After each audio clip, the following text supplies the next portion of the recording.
Halo pelajar semua, selamat datang di catatan harian gue, seorang korban sosial media.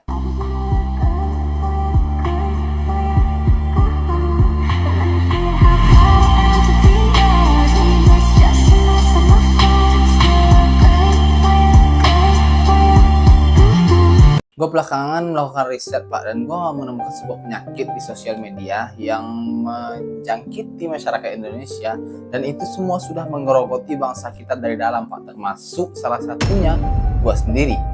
Gue melihat di sosial media, gue melihat di media massa, di televisi, dan juga narasi di masyarakat kita, sangat banyak narasi bahwa negara Indonesia ini sudah sangat kacau. Banyaknya orang-orang yang korupsi, banyaknya nepotisme dan segala macam yang dilakukan kekejaman oleh para pejabat kita, banyaknya hal-hal yang tidak kita inginkan dengarkan di Indonesia ini, seperti halnya banyaknya orang hamil di luar nikah, banyaknya orang yang bunuh diri, dan kehidupan artis-artis yang semakin bahagia, kehidupan orang-orang kaya yang semakin glamor, semakin mewah. Dan itu membuat gue berpikir, apakah hanya gue satu-satunya di sini yang menderita di dunia ini? Gue berpikir, apakah dunia ini sekejam itu? Apakah masyarakat sekejam itu?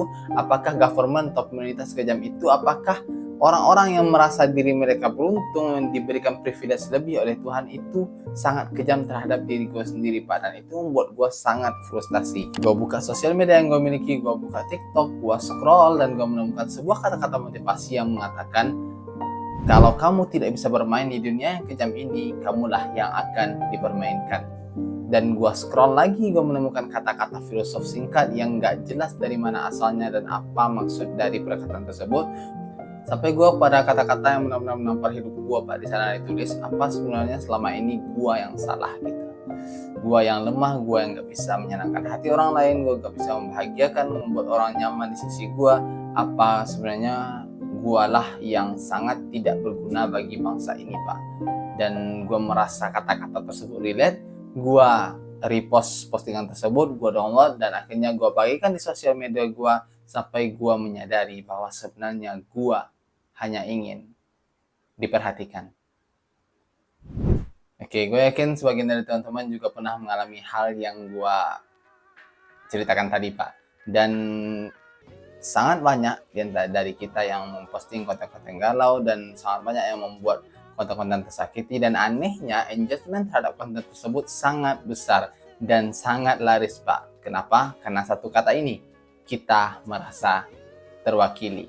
Mulai dari kata-kata menyalahkan diri sendiri, kotes-kotes filosofi yang tidak jelas dari mana asalnya dan apa maknanya, sampai kata-kata yang menyerang orang lain, seperti halnya yang selain donatur, dilarang ngatur, atau yang paling kita kenal, kalau lo berbuat jahat kepada gue bisa melakukan yang lebih jahat lagi daripada itu.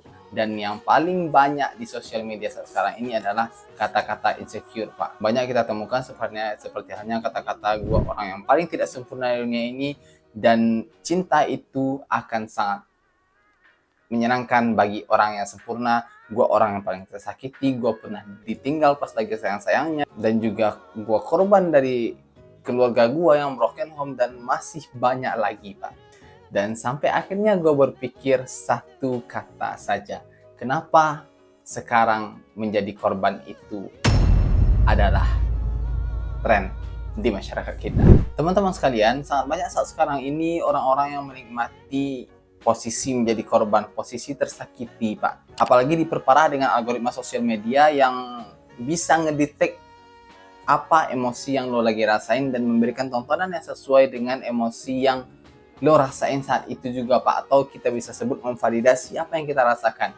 Dan tentu saja itu mengakibatkan bias kognitif yang membuat kita bukannya mengintrospeksi diri sendiri, bukannya merefleksi dan menyadari kesalahan kita, namun kita malah menyalahkan orang lain sebagai pelampiasan Pak. Gue tidak menyalahkan orang-orang yang memvalidasi perasaannya melalui sosial media Pak, karena kita itu bukan robot, kita itu manusia, dan sosial media menyediakan validasi terhadap apa yang kita rasakan tersebut. Wajar kalau kita merasa tervalidasi, namun yang membuat ini menjadi berbahaya ketika kita merasakan validasi tersebut benar atas apa yang kita lakukan, dan itu mengarahkan kita terhadap hal-hal yang tidak bermanfaat atau bahkan bisa merugikan orang lain Pak. Dan itulah efek dari bias sosial media yang sangat kita takutkan selama ini Pak.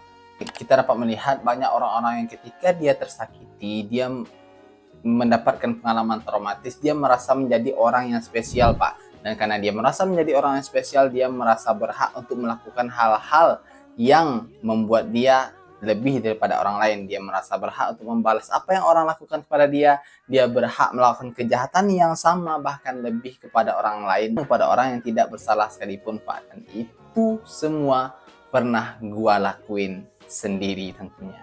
Saat kita mengalami sebuah pengalaman traumatis, pengalaman yang menyakitkan, kita seringkali salah untuk menginterpretasikan, mengartikan, menafsirkan pengalaman tersebut, Pak. Atau bahkan kita bisa menciptakan sebuah memori palsu terhadap pengalaman yang kita alami tersebut. Manson dalam bukunya, dia mengatakan bahwasanya manusia itu adalah satu-satunya binatang yang dapat merekayasa sebuah kejadian tanpa harus merasakan atau mengalami kejadian itu sendiri, Pak. Dan itu nggak salah, itu sifat asli kita. Sebagai contoh, ada sepasang kekasih yang putus cinta, yang ketika dia putus, dia akan merasakan bahwasanya dia telah dikhianati dengan begitu luar biasanya, seperti halnya ditikam dari belakang, dan rasa sakit itu real, Pak. Padahal yang terjadi hanyalah cekcok mulut doang gitu.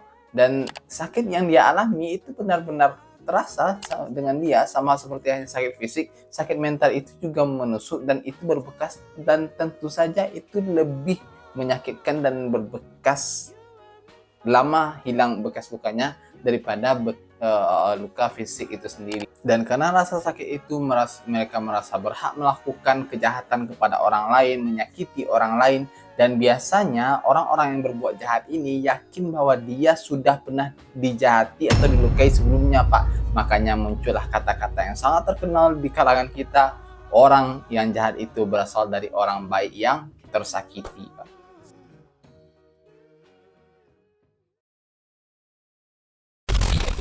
Cara untuk memutus semua rantai ini, yang pertama kali kita harus memahami bahwa semua manusia itu pernah salah, termasuk diri kita sendiri juga pernah salah. Dan saat kita salah, kita harus mengintrospeksi diri kita, bukannya menyalahkan orang lain, Pak. Kita sangat ingin dimengerti, semua orang sangat ingin dimengerti, tapi tidak semua orang itu bisa mengerti apa yang terjadi terhadap dirinya sendiri. Karena itu selalulah siapkan ruang untuk terus bertanya, apakah gua yang salah? Apakah gua yang keliru? Apakah pemahaman gua terhadap hal ini yang keliru?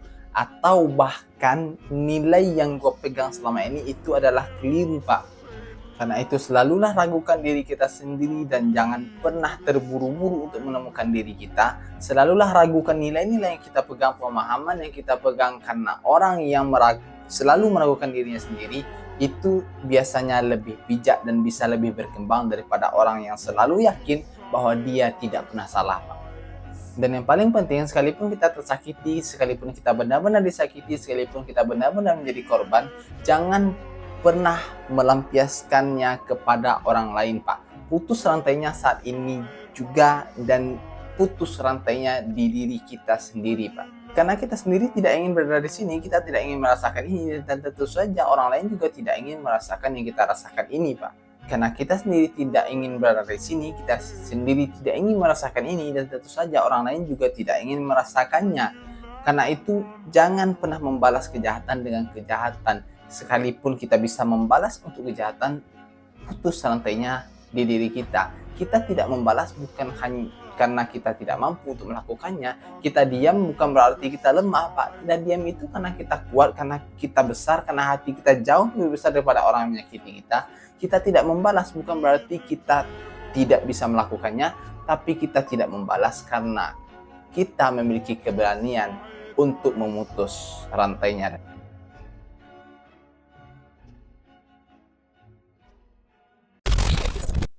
Teman-teman pendidik sekalian, bangsa kita ini sedang sakit. Bangsa kita ini sedang terluka, kita semua sedang sakit. Dan yang sakit itu bukan hanya sekedar pemikiran, bukan hanya sekedar otak atau di tingkat pemikiran saja, di tingkat akal saja. Karena kalau yang sakit itu otak, yang sakit itu adalah pemikirannya, akan sangat gampang mengobatinya lewat pendidikan, Pak. Dan bahkan saat sekarang kita melihat, pendidikan saja tidak mampu untuk mengobati penyakit tersebut. Karena yang sakit dari bangsa ini bukanlah pemikirannya, bukanlah otaknya, tapi hati dari rakyatnya itu sendiri. Hati kita semua. Jadi mari sama-sama kita sembuhkan negeri ini dan menjadi bagian dari sejarah panjang untuk menyembuhkan bangsa ini. Bahkan kalaupun nama kita tidak tercatat dalam buku sejarah, Pak, dan mungkin bukan di era kita, dan mungkin bukan sekarang ini, suatu saat akan ada orang yang bisa menyembuhkan bangsa ini dari penyakitnya, dan orang itu adalah orang yang mewarisi tekad yang kita miliki. Dan daripada merasa menjadi korban, gue lebih memilih untuk berpura-pura menjadi pahlawan dan berjuang.